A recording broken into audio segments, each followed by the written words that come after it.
J'ouvre maintenant la séance. Bonjour tout le monde. Bienvenue à... I call the meeting to order. Welcome everyone.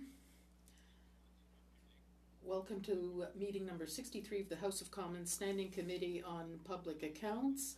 Pursuant to Standing Order 1082, the committee is meeting today to begin its study of the Pierre Elliott Trudeau Foundation. Our witnesses from the Canada Revenue Agency. Bob Hamilton, good to see you again, sir. Commissioner of the Revenue and Chief Executive Officer. Jeff Truman, Assistant Commissioner, Legislative Policy and Regulatory Affairs Branch. Sharmila Karn, Director General, Charities Directorate, Legislative Policy and Regulatory Affairs Branch. And that should be Kare, I think. Sharmila Kare? I believe that's... Kare. Kare, yep. Pardon me. I'm sorry. It has been a long week, and I understand you're hoping to be excused at 5 o'clock to catch a train. I think I'm prepared to grant that, given that you're all from the same entity, provided your two colleagues are willing to step in should that be necessary. Very good, then. Thank you. Mr. Hamilton, you have the floor for 5 minutes. I'll let you begin, please. Over to you. OK, merci, Monsieur le Président, et merci pour l'invitation. Thank you, Mr. Chairman, and thank you for the invitation to appear before you to discuss the CRA's role and responsibilities with respect to registered charities. You've already introduced my colleagues. Registration as a charity also comes with an obligation to follow the long-standing rules for charities under the law. As the federal regulator, the Canada Revenue Agency has a responsibility to ensure that all registered charities operate in compliance with the Income Tax Act. This is a critical factor in maintaining the integrity of the charitable sector, as well as the public's confidence in that sector. The CRA administers the provisions of the Income Tax Act as they relate to registered charities. It fulfills this responsibility by monitoring the operations of registered charities and promoting compliance through a balanced program of education, client service, and responsible enforcement. L'Agence tient compte de plusieurs facteurs.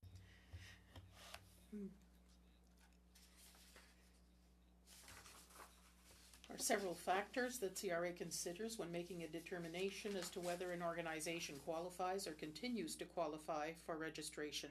Such a determination may only be performed after a full consideration of all the relevant facts on a case-by-case basis.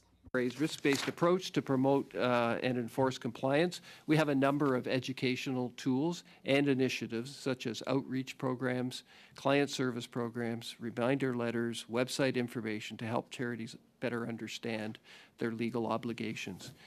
The CRA carefully reviews available information to assess the risk of an organization's potential non-compliance with the Income Tax Act and to establish appropriate next steps from an income tax enforcement perspective.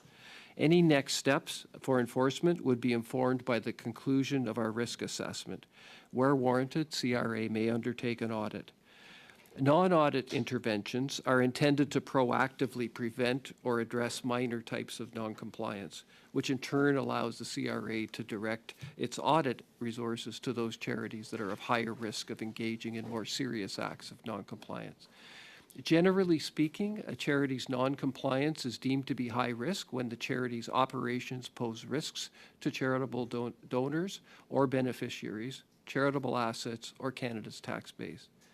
Étant donné que le secteur de la bienfaisance est As the charitable sector is supported by all Canadian taxpayers, the CRA is committed to enhancing the transparency and accountability of charities by providing relevant information about charities to the public at large. The Tax Act allows for the disclosure of certain information about registered charities, such as information about sanctions that have been posed and the reasons for revocation.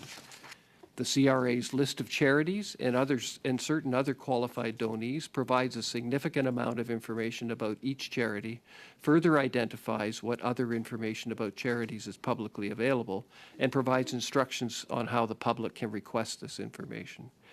However, it is important for me to underscore that the confidentiality provisions of the Income Tax Act do still impose limits on the CRA, which prevents it from commenting on specific organizations or cases. If members of the public are concerned that a registered charity is not complying with the provisions of the Act, they are encouraged to contact our LEADS program. The CRA reviews every allegation made or information it receives to determine if there was noncompliance with the legislation it administers. However, it cannot provide any feedback nor updates on leads it receives or subsequent actions taken, including whether an audit is ongoing, unless an audit results in a charity being revoked, annulled, suspended, or penalized. L'Agence affiche ces cas sur The CRA posts such cases on its website to provide transparency to Canadians regarding its decisions with respect to charities. Merci, Monsieur le Thank you, Mr. Chair, for the opportunity to appear before you today. Given the technical nature of the matter before you, we welcome the opportunity to answer any questions you may have. Thank you. And we thank you, Mr. Hamilton. We'll now go to our first turn of questions. Each member will have 6 minutes. Please. Thank you very much, Chair, and it's a honor and a pleasure to be back here in front of public accounts. And so, Mr. Hamilton, I understand that you can't talk about a specific case unless there's been some type of penalty dispensed. So I'll just start out at the front. Has the Pierre Elliott Trudeau Foundation are they the subject of any penalty either currently or in the last decade? Not that I'm aware of. If there was a penalty or a sanction, it would be on our website. Although for penalties, if I'm not mistaken, they do get eliminated from the website after a period of time, but people can still request them. But to my knowledge, there has been no sanction. Okay, thank you. I'm going to go through this, some of the facts as asserted by the Globe and Mail and Bob Fife. I'm not going to ask you to comment on the specific case, but I will ask you to comment generally how the CRA would act with respect to it. So, of course, this all started in 2016 with the Cash for Access fundraisers, which was attended by Beijing businessman Zhang Bin, along with his business partner, and so he was at the fundraiser, which is odd because foreign nationals are not allowed to donate to political parties. That's correct, right? That's more of an elections Canada, but that's fine. I believe that. I don't know. Okay, I don't know if that is correct. I think you probably know better than I do. Okay, that is correct. Thank you, sir. I'll answer my own question there. And so he wanted to, and his business partner wanted to make $1 million donation in honor of Pierre Elliott Trudeau, $200,000 of which was slotted to go to the Trudeau Foundation. I think a little bit unusual, to be polite. And eventually that money was given to the Trudeau Foundation, but it was $140,000, not $200,000. And in the public filing in the annual report of the Trudeau Foundation, it was initially put as in the two businessmen's name, not in the corporation of which the receipt was evidently put into, which was the Millennial Golden Eagle International Canada. Is it CRA's policy to allow a organization to choose the name of, or put the donation any name that they choose, or must it reflect the actual substance of the transaction? In other words, where the actual money came from? The donation under our rules, as we administer the income tax, has to come from the true donor. And there's actually an interesting example that the team has raised with me. So that you might gather donations at a store near the cash register, and then the store submits them to us, but really the true donor is the people that put the money at the cash register. So we would, from our viewpoint of looking at it, whether it complies with the Income Tax Act, we would look to the true donor of the property or the giver of the gift.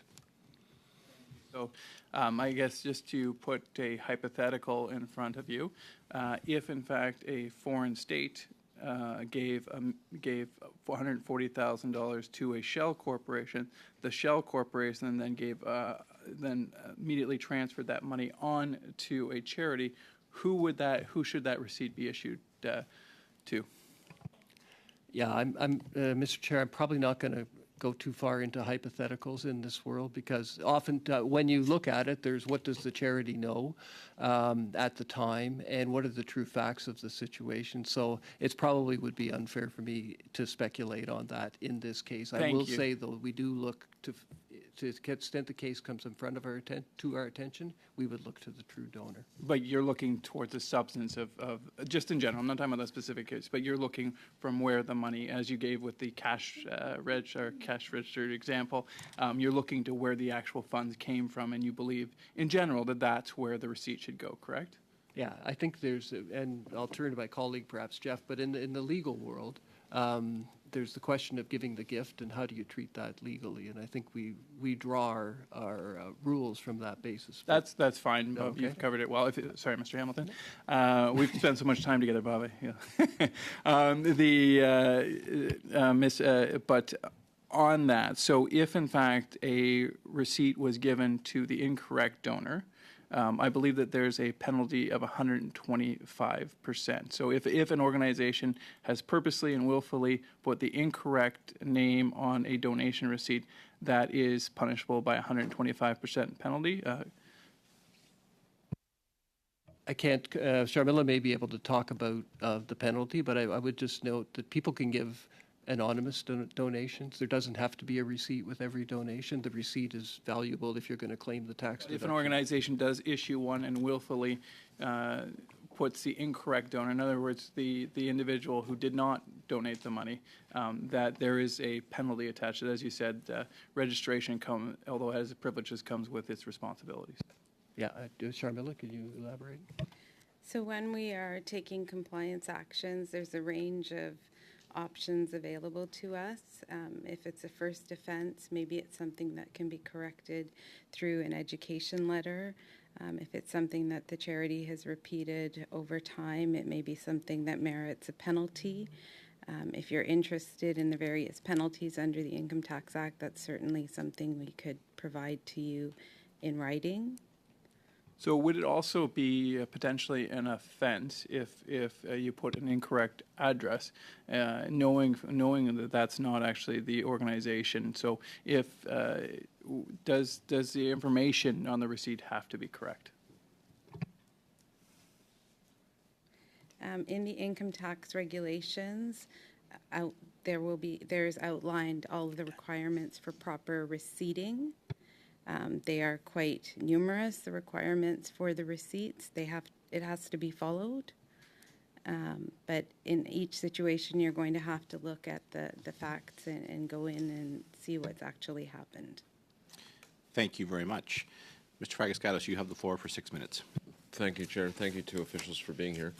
Mr. Hamilton, you will get questions today, I'm sure, about specifics relating to the Trudeau Foundation that you will not be able to answer, and you've indicated, or at least prefaced, I think, why, with reference to the Income Tax Act and the privacy provisions within it. Could you speak about the importance of that for maintaining the overall integrity of our system, with reference to charities, but just overall in terms of fairness for Canadians and the overall process? Thank you, Mr. Chair, for that question. Yes, and as the commissioner of the agency, I get involved in this issue quite a bit about what can you say or what can't you say about specific individuals. And I think it is important that we protect the taxpayers' information that is provided to us. No more than I can talk about my colleagues' tax situation or other people around the table. We need to keep that to ourselves and protect the confidentiality of that. And that's an important aspect of us, and it's set out in legislation. It's not something that CRA does on its own. It's Section 241 of the Income Tax Act.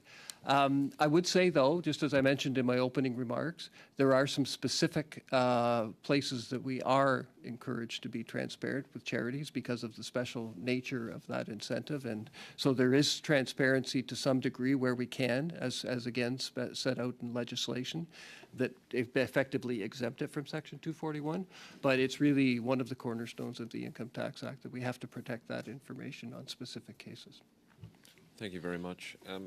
I wonder if you could expand your comments. I mean, you did talk about, and I quoted you here, where warranted, the CRA might undertake an audit.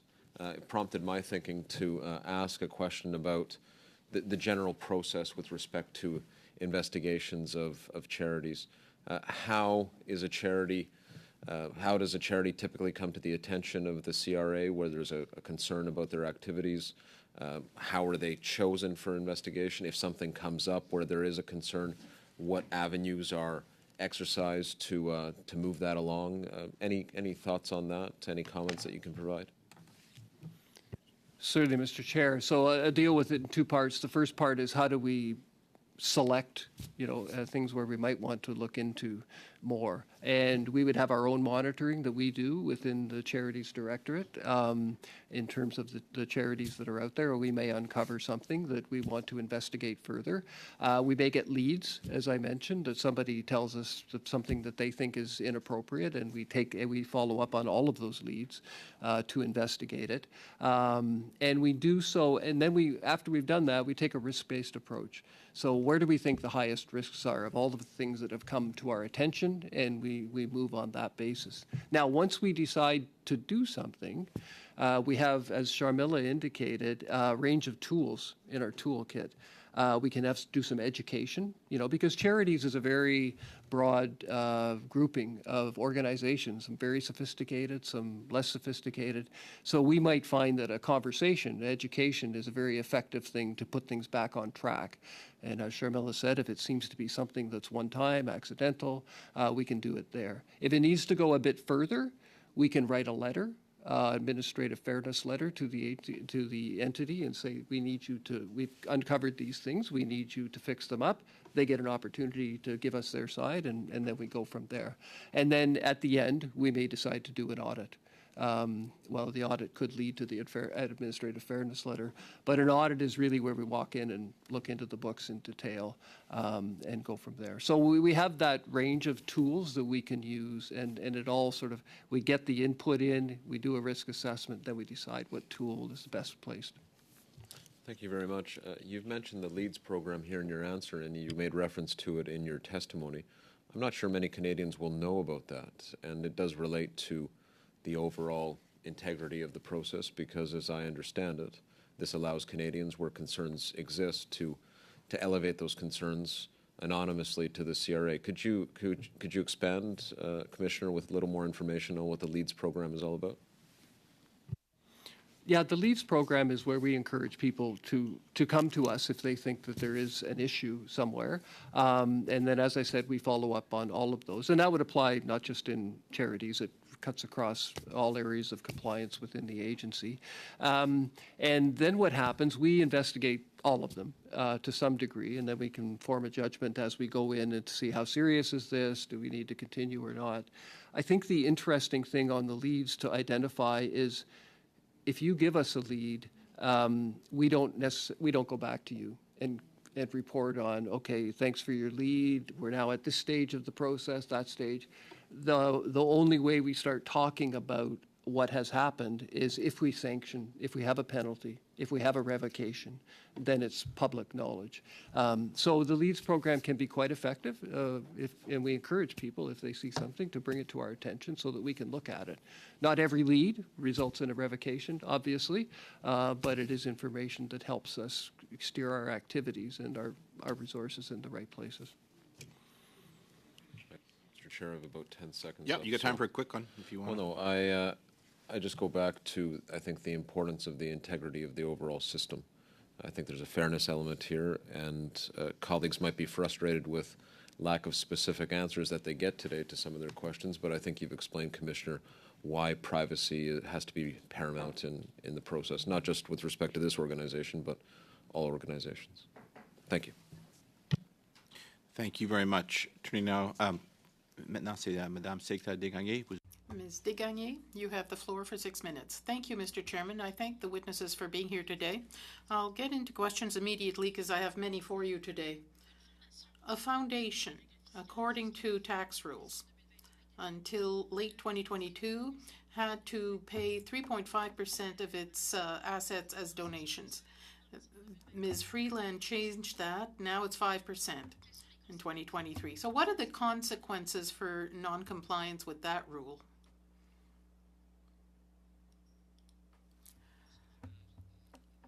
I think I'll ask my colleague to comment on disbursement quotas, which is what we call it in English. This is a question of policy and administration, but we're responsible for administering rules, the old rules and the new rules.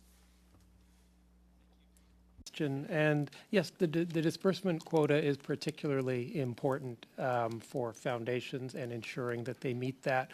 The rules themselves governing this particular provision, there will be a number of calculations that are involved in terms of determining the disbursement quota, formerly 3.5, and as you mentioned, increasing to 5%. So we will look at those. It's something that we're very aware of when we do compliance work with respect to foundations.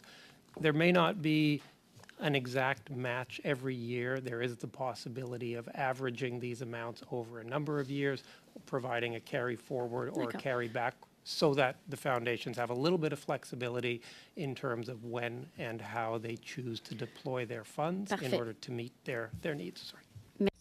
Thank you very much. But if, for example, a foundation did not respect these rules systematically over many years, what happens then? The CRA, as Mr. Hamilton said, is in charge of enforcing the law, so what does it do? That's certainly one of the things we... Going failure to meet the quota. And as discussed, there would be a number of compliance tools available to us. So starting out with an entity, we would generally start with education letter, perhaps seek to enter into a compliance agreement, and where there was a persistent or egregious failure to meet the requirements, we would move into the area of Est-ce que vous avez une idée de chiffres, par exemple? Do you have an idea of the figures? How many years would it take? Is it 1 year? Okay, I understand that you can do an average, but 2, 3, 4, 5 years? That 5 years is starting to be a lot. Certainly, we'd have to look at the facts of any given situation. So it's difficult to provide a hypothetical response to a situation. Est-ce que je comprends qu'il y a quand Am I to understand that there's some area where these decisions are arbitrary? If you can't say, if this is not done after 3 years, we will revoke your charitable status. If we can't establish a criterion like that, is it somewhat arbitrary when you apply the consequences? Use the word arbitrary. I think it would be a calibration with respect to the circumstances. There may be a reason, for example, if a foundation is saving to fund a particular project, they may seek an allowance to accumulate funds over a particular number of years and then dispense a larger amount in future years.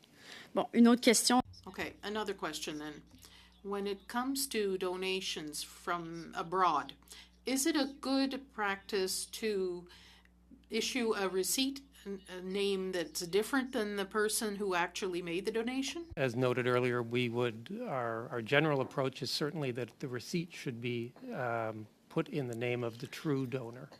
Peut-on émettre un reçu? Can a tax receipt be given to a non-resident? Non-resident donor, yes.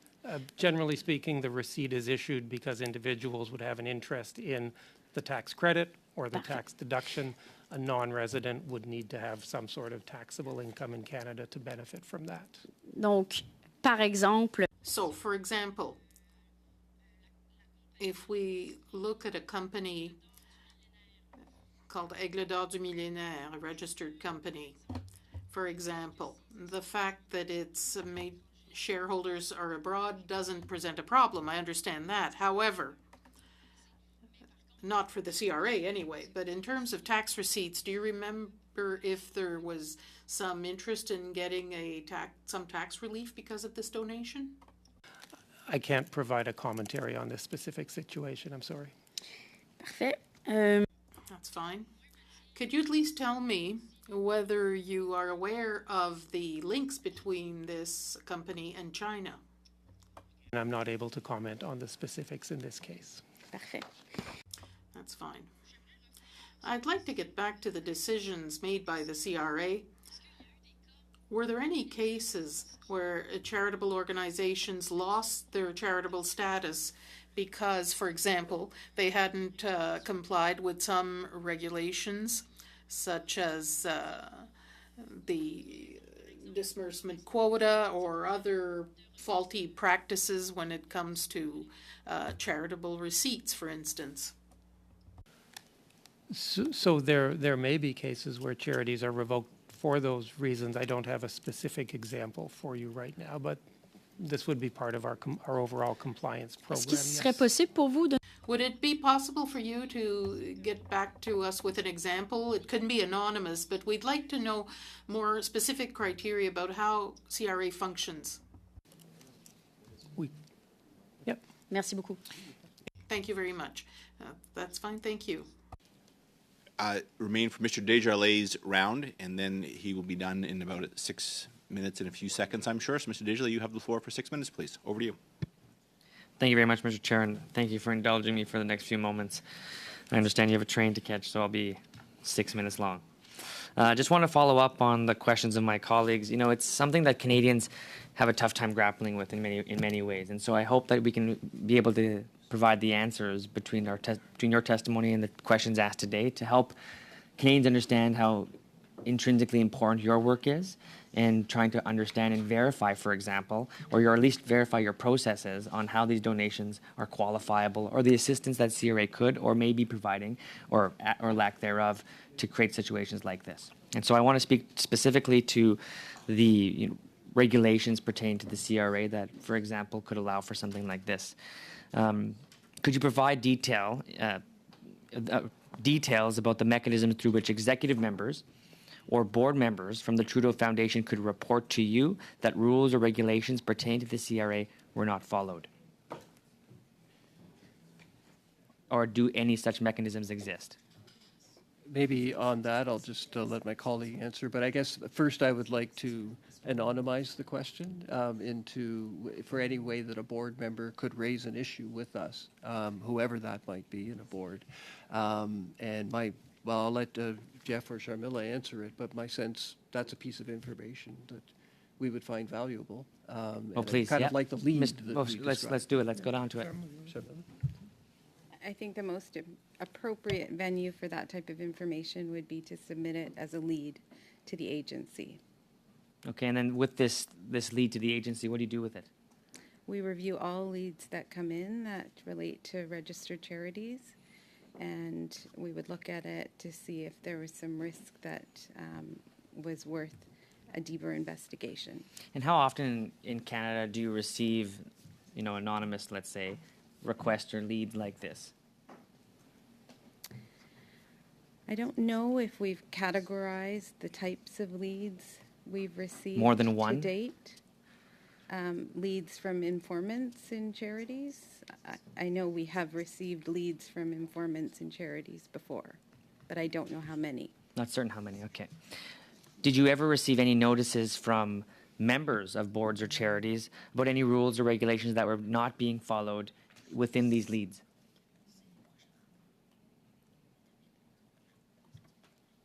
So if a lead came in from an informant who is well established within the charity, that might be the type of information they share with us. And when they provide that information, do you think there's enough existing whistleblower protections that are sufficient to ensure that the members of that said board or agency or foundation can come forward and if they're unsure if the rules are being followed?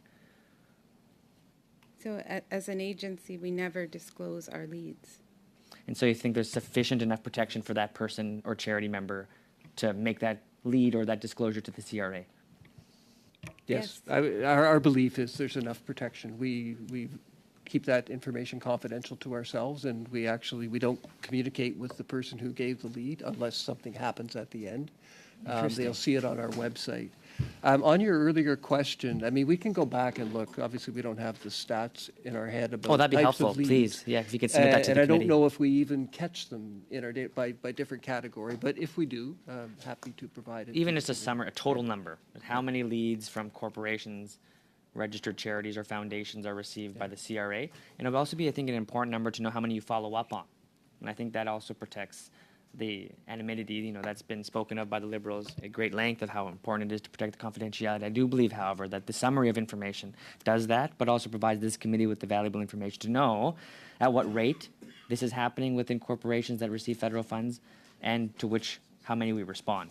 I think at least, the very least, that is something that the CRA could provide Canadians for greater assurance that when an organization, let's say, undergoes the kind of scrutiny that we see in the public and the kind of issues that are pertaining to this donation in particular, and donations like it, it would be important for, I think, Canadians to know that have the frequency of that and how often, or if the CRA is even capable of solving those matters. Do you believe that the CRA is capable of identifying, if a lead is submitted, that a wrongdoing has taken place?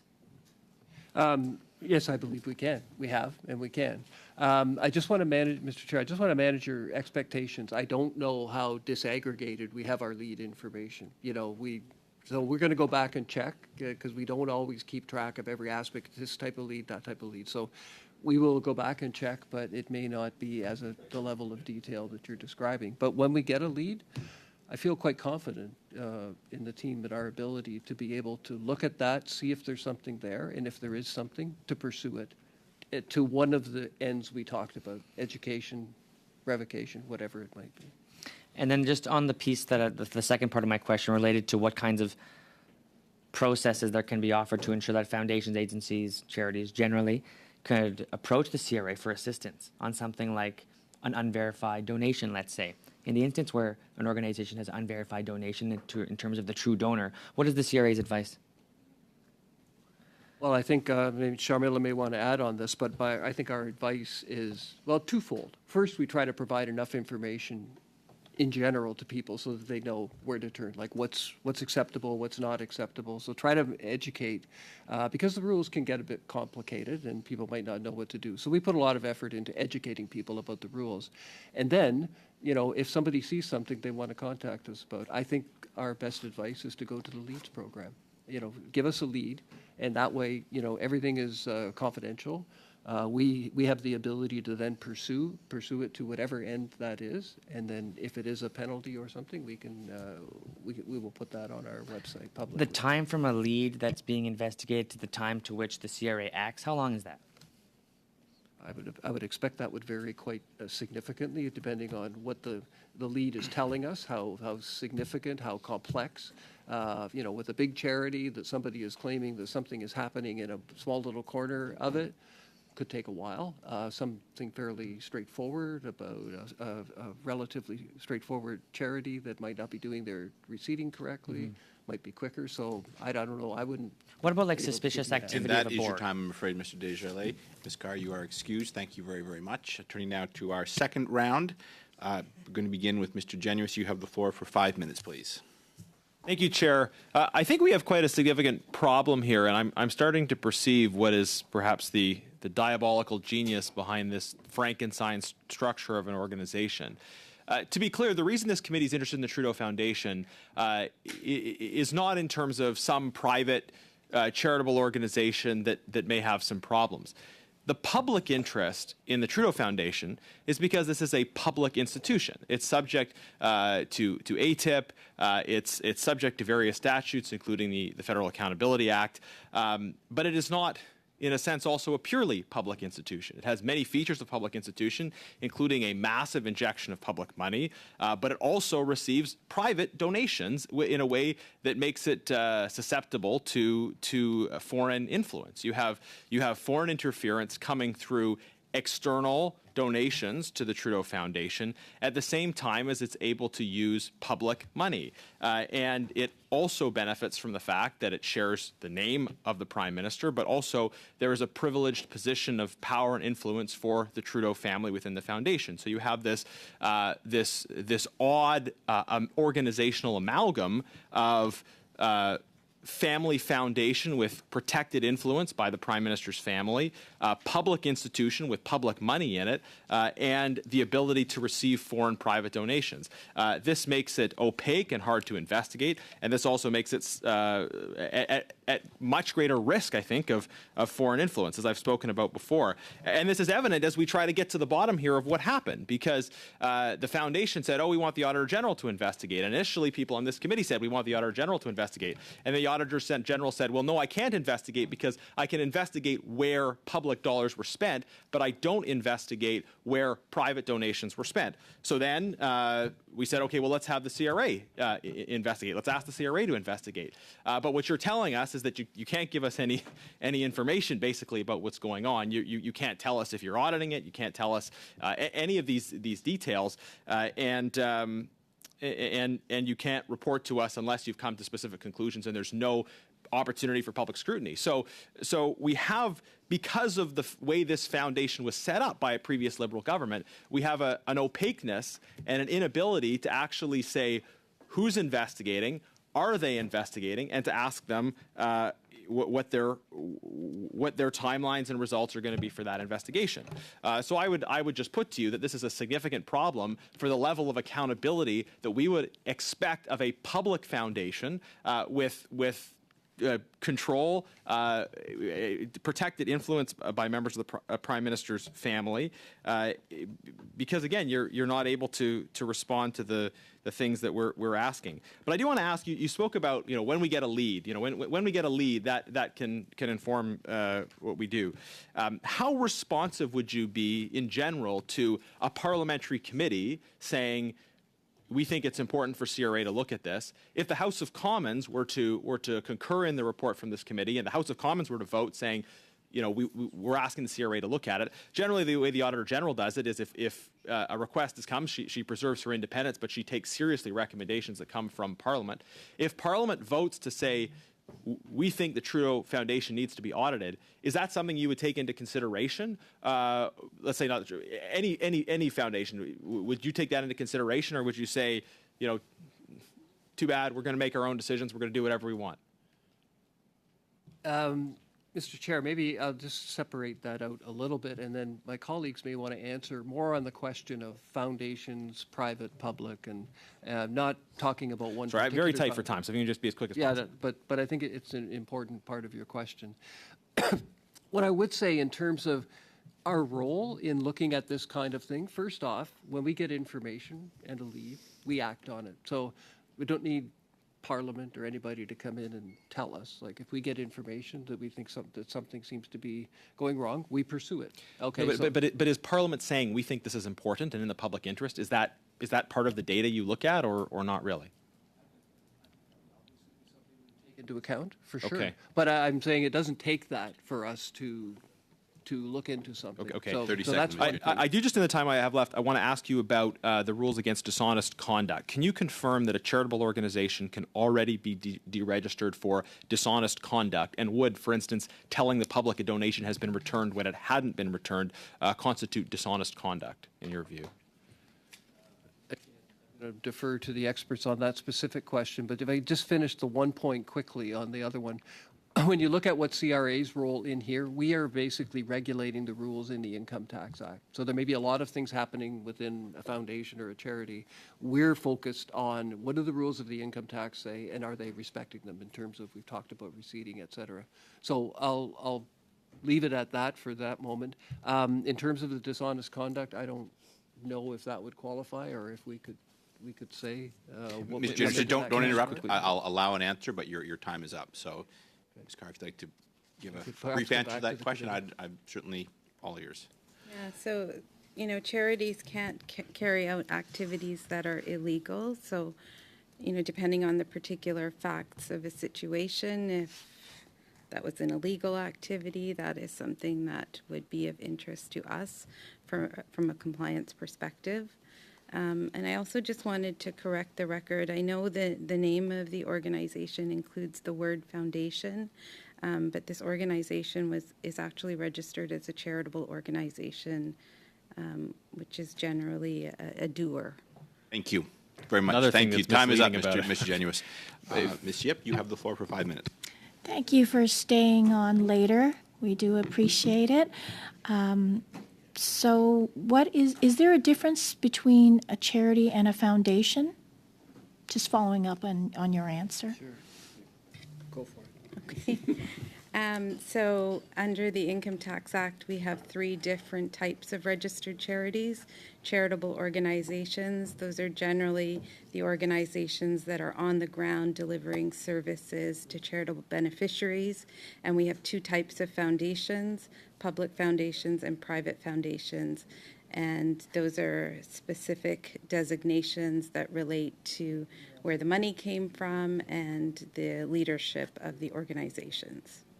But public and private foundations are not treated any differently by the CRA. There are certain rules that apply to private foundations that would not apply to other types of registered charities. Okay, thank you. Mr. Hamilton, what timelines are generally associated with the review of complaints? Mr. Chair, I think, as I mentioned earlier, that would depend upon the complexity of what is being raised. You know, for in a relatively simple situation, as I said, for a charity that has not got complex operations and the infraction being reported is simple, we could probably go through fairly quickly. Some charities and foundations are very big, very complex. Somebody might be raising a very subtle point, and so those could obviously take longer. So I certainly don't have an average of all of those things. I think we can go back and look at what data we have, but it would vary quite a bit depending on what is being raised and the complexity of the situation. I don't even know if we track, you know, because a lot of these we would look at it and it would turn out there's nothing there. Or we might sign something that is there, and then we could have an education process. We could have a back and forth. You know, we might have a compliance agreement. So, you know, the finishing point wouldn't necessarily be a revocation. It could be something in between. So I'll see if we have any data on that, but my guess is we don't have a good estimate for you. So is there, in the process of reviewing complaints, is there an opportunity for a charity to appeal? And at what point do they have to move on to another way of appealing, maybe go to the courts? Yes, there's definitely a process for them, and you know, if we are investigating, say, a lead, they would have an opportunity to talk to us and give their perspective. In the end, if we decide that there's revocation, if I use that example, they would have an opportunity to file an objection within the CRA. We have an appeals branch that's independent, takes a second look at it. If they still aren't happy after that, then there are courts that they could appeal to. So it's sort of a layered process. But through it all, we do give the entity an opportunity to present its version of, you know, what it thinks is going on and to test whether the facts that we have or the analysis we've done is correct. But I don't know if you want to add anything to that. No? That good? Okay. In your opening remarks, you mentioned that the decision is put on your website. That would be, Mr. Chair, that would be the case if there was a penalty. Like if we looked at it and said, yeah, there was something bad happened and we're going to issue a penalty, or if we're going to revoke. And then those show up on our website. And I don't know if any other sanctions appear, but those are there. But that's the only thing that we would say publicly about that. So, for example, if we did some education and the charity decided it was, okay, I understand what the problem was and I'm going to fix that, and we were satisfied with that, that would not show up on our website. Okay. Oh, or maybe it would. Sharmila? I just wanted to add, so we may receive a lead and, you know, in the end we might do a sanction or have a revocation and you might see it on the website, but it may not necessarily be related to that initial lead. We might go in and audit and find lots of different types of non-compliance. So the lead may have led us to go in and have a look, but that might not necessarily be the reason that we revoked or sanctioned a charity. Often when we have a revocation or a sanction, there are multiple things that are going on that aren't in accordance with the Income Tax Act. Thank you. Do you have a brief question, or? Is there anything else you'd like to add that that wasn't answered maybe when others asked questions? Not for me. I think we've covered a fair amount of territory. Yeah. Very good. Thank you. Thank you. Thank you. Madame Claude Desgagnés, vous avez la parole pour 2 minutes 30. Ms. Desgagnés, 2.5 minutes, please. Thank you, Mr. Chairman. Let's talk about public funds. In your experience, have you often seen organizations that mismanage and obtain public funds of this magnitude? Have you ever seen that in your career, your respective careers? I would turn to my colleague.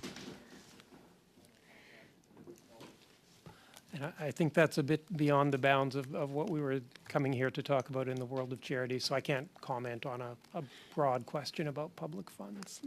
Pourtant, je veux dire, c'est vous qui... When yet you're the ones who manage the revenue, the taxes that are paid by organizations. You manage all their tax activities. You can't answer that question? Do you often see charities that receive public funds like that? Yeah, I just wanted to say that we don't, unless we are auditing a charity and looking at each receipt that the charity issued, we're only seeing aggregate information on the donations that a charity received. D'accord, merci. Donc, All right, thank you. So let's get back to practices of issuing a charitable receipt to a name other than the donor. What are the consequences under the law? Is there a clause in the law that prohibits this? Could you answer that as concretely as possible? I understood from your previous answer that you have to evaluate things and averages done, etc. But this is a practice here that's really bad. Is there any direct consequence provided for? Oui, c'est la question. Yes. There are consequences for having inappropriate receipts issued, and I think I'll give the floor to Sharmila to answer that. But yes, there are sanctions, certainly, but just like the other aspects we discussed, there's also the possibility of having a minor infraction, and sometimes the punishment is more severe or less severe. There's a possibility of having it more severe. I wonder if you have something to add. It's really on a case-by-case basis. Okay. Thank you very much. You have the floor for 2.5 minutes, please. Thank you very much, Mr. Chair. I do want to just follow up on some of the questions I was asking earlier, in particular, trying to sort out when an organization reaches out to the CRA, whether it's the LEADS program or any alternative way they do that. Is there any kind of process beyond the organization's own application to the LEADS program that the CRA takes any proactive action to actually mitigate or reduce these kinds of issues? Mr. Chair, if I understand the question correctly, so yes, we do get leads, but if you're asking, do we proactively go and look for stuff? Yes. I mean, we monitor, so we have our own way of coming up with issues that we might see if we have a concern. It might be a lead, it might be something that we see somewhere else informally, or if we have a team that would say, well, I think there may be something happening here that's a bit of high risk, and we can proactively find that. So those are the avenues through which we get our ideas, and then we proceed with them in the way that we have discussed. And in terms of, for example, red flags, like what are the type of red flags you see in an organization that would require some oversight? You know, in particular, what if an organization's entire board resigned?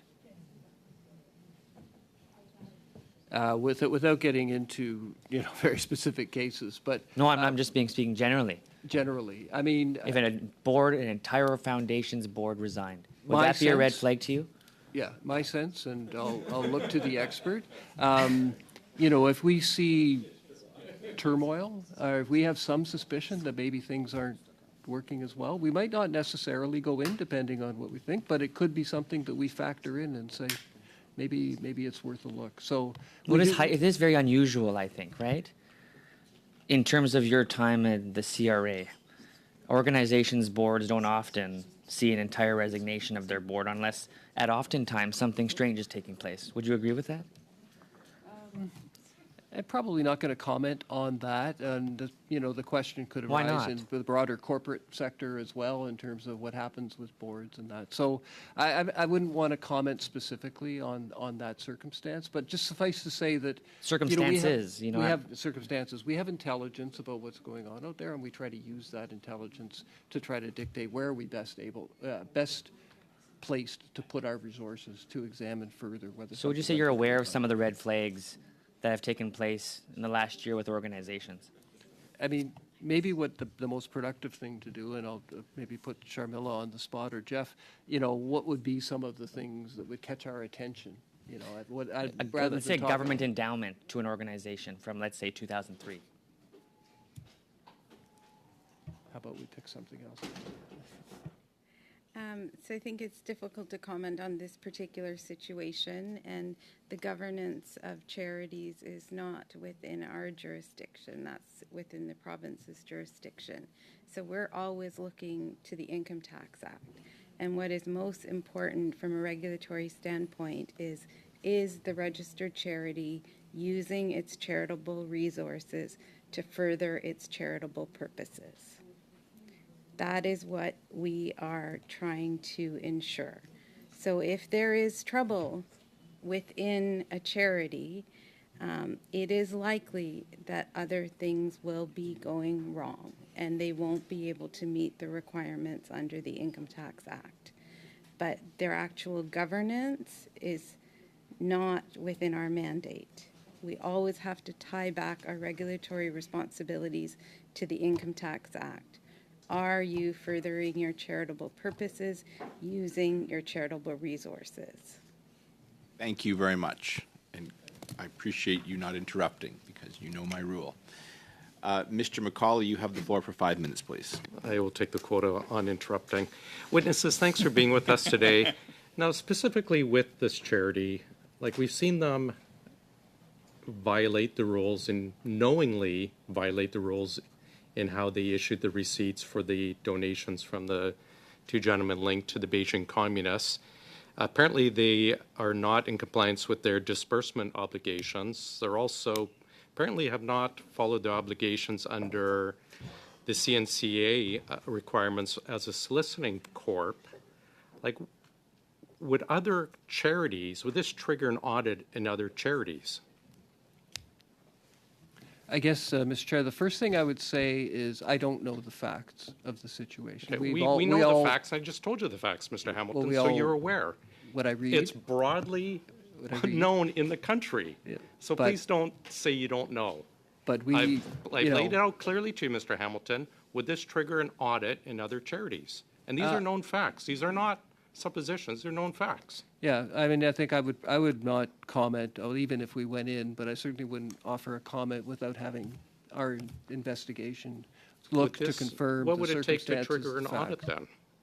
So would this kind of thing, if somebody gave us a lead and said, well, this is what is happening? Do you consider the information you've heard in committee and in ethics a lead? Would that not be enough for you? But the question I think you're asking is, would it trigger an audit? Right, as opposed to what would it take to would it trigger an audit? us to take a look? Okay. Would it but trigger you to take a look? You're taking a step to go. Okay. Once we take a look, does that take us all the way down? And I guess I'm just not going to comment on that. But I mean, the basic point you're raising, if we hear some things that we think have the potential to be offside, what you've heard, would we take a look? Would it have the potential, in your own words? What you've heard today and in the Ethics Committee and reported in the newspapers and very public, would that have the potential, in your own words? The potential for us to take a look? Yes. Could be. I mean, I think that's what we've said about leads. When somebody gives us a lead, one of my constituents in Edmonton, gentlemen, Mr. McCauley, I stopped the clock. But just gentlemen, I don't mind one member providing pushback, but I don't need the gallery. So, Mr. McCauley, if you can pose your questions. One of my constituents is part of a charitable organization. It's been in the news a lot. It's before the Ontario Supreme Court, which publicly rebuked the CRA. It's the Muslim Association of Canada. I've looked at their file. I looked at the harassment and Islamophobia, perhaps, involved in the CRA's harassment of that charity and other faith-based charities. Like, does this, you'll go after those charities, but this doesn't, you can't even comment if it has the potential to even look at it. I'm not going to really comment on either of those specific circumstances. Now, there's some things that are in the court that are on the public record. Okay. Point to you is that when we hear about things, either through our own work or elsewhere, that cause us to think there might be something inappropriate, we investigate. Okay. And where that leads us and how far it goes. That you would actually do your role and investigate. Ms. Kerr, I want to ask you, you talked about first offense for violating the rules, may involve, training and perhaps a second offense. I'm curious, do your rules and regulations allow you to arbitrarily offer further training for offenses? The reason I ask, these are mostly, like, it's a large charity, professional, with a lot of money, professionally audited. Like, I'm curious, like, why would someone you would not provide that training to a regular tax-paying Canadian? Because I know I over-contributed on a TFSA once and got dinged. They didn't offer me an out. I don't have the resources like this. Who would decide that? Just very briefly. So with the charitable sector... Actually, sorry, I'm going to be rude. I'm going to interrupt. Could you get back to us in writing on that? Who would make that decision? Mr. Hamilton, couple quick questions for you. We've heard about the Chinese police stations operating in Canada. Service La Famille Chinois de Grand Montreal, Centre Sino-Quebec de la Rive Sud are both not-for-profits who have been identified as Chinese police stations operating harassing Canadians. Would CRA be investigating those not-for-profits? I have no comment on that. Why not? You're the head of the CRA. These are not-for-profits who are harassing Canadians. Chinese, Beijing communist-operated police stations operating the guys are not-for-profit, and the head of CRA won't comment? Will you be investigating these? Yeah, I'm not going to comment on that. On that specific situation about those specific entities, I can't. Is that enough as a lead to investigate? Thank you very much. We've heard from the witness, Mr. McCauley. I appreciate the question. Turning now to our last member, Ms. Bradford, you have the floor for 5 minutes. Thank you so much, Mr. Chair. Mr. Hamilton, what are the criteria to be recognized as a charitable organization? In order to qualify as a charity, well, you have to, as Sharmila had indicated earlier, your activities have to be focused on charitable purposes, which seems fairly clear. But what we have identified is 4 categories of things that you could be engaged in, and I'm going to just search to make sure I get them right. The relief of poverty would be one activity that would qualify you for being a charity. Advancement of education, advancement of religion, and there's a category for other things that are beneficial to the community. So you have to be able to demonstrate to us that your activities are used in those areas, and then that doesn't complete the process, but that gets you in the door to be considered as a registered charity. And what are the tax benefits associated with this status? You can issue receipts. Well, you're largely exempt from tax or totally exempt, but you can issue receipts to persons who give you money or corporations that give you money, and those persons can claim either a tax credit in the case of an individual or a deduction in the case of a corporation. So the major tax incentive is that the donor can receive a tax credit or a deduction.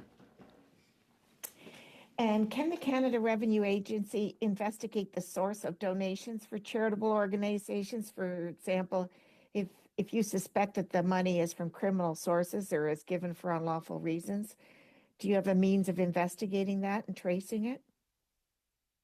I'll let my colleagues go further into that. If one of the law enforcement entities passes along information to us about information that they have of a criminal nature, we can incorporate that into our thinking. But I'll just let Sharmila get that precisely right. I actually think that's maybe something we need to get back to the group in writing on.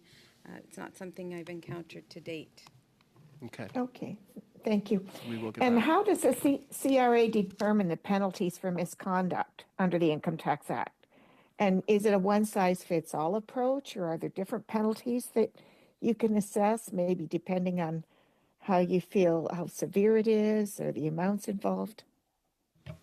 Yeah, so I'll let Sharmila give the precision on that, but yes, we don't have, I don't believe, just one penalty for every infraction. It goes back to some of the earlier conversation about when would we apply training versus an administrative letter, et cetera. But I think the penalties, it is graduated in my understanding.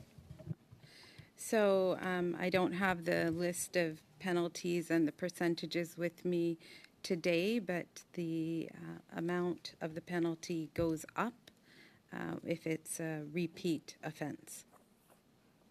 Can you give me some examples of the sorts of types of penalties? Like, are they fines, or do they lose their charitable status? Or you did say that there could be some educational component, because I know a lot of the people involved in charitable organizations are volunteers, but just give us some sense of the sort of penalties that they could face.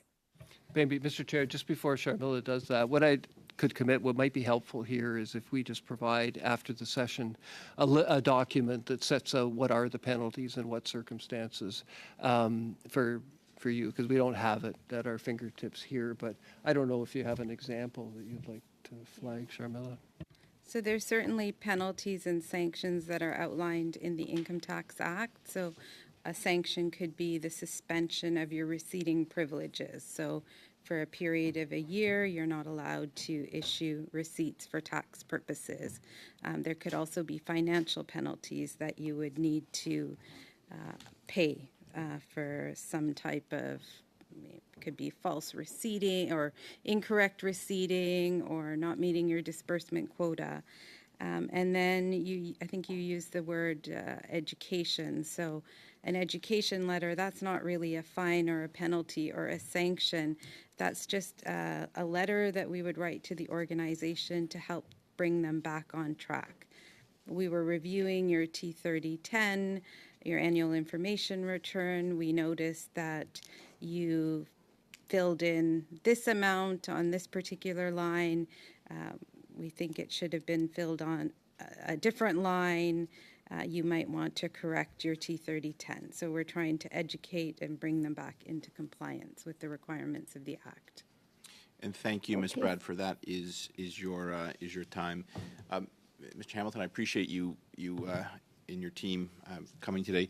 I will just make a brief comment. I do hope that the CRA is investigating not only the foundation, but also the examples that Mr. McCauley gave as well. As you know, this has been in the news. It has been brought up in Parliament.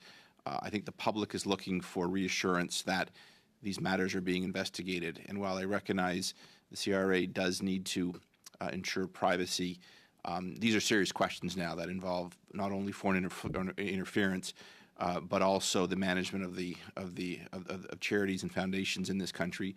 It's very, very serious, and I think just the belief that friends in high places might be treated differently is a concern that I think has gripped Parliament. So I thank you for appearing here today. I recognize you were bound somewhat, but there's given the level between a full investigation and a review. I think we all certainly hope the review is underway. So I want to thank you again for being here. Those are just my closing comments. You don't need to respond to them. I know you've been doing your best to answer, and I think this matter is not done. I'm sure we'll be hearing more from Parliament, but I do want to thank you today, all of you. Thank you very much. I'm going to gavel this meeting closed. Oh, I'm going to just suspend this meeting. I'm going to suspend this meeting. I'll excuse the witnesses. We are going to turn into camera. Thank you. Suspension.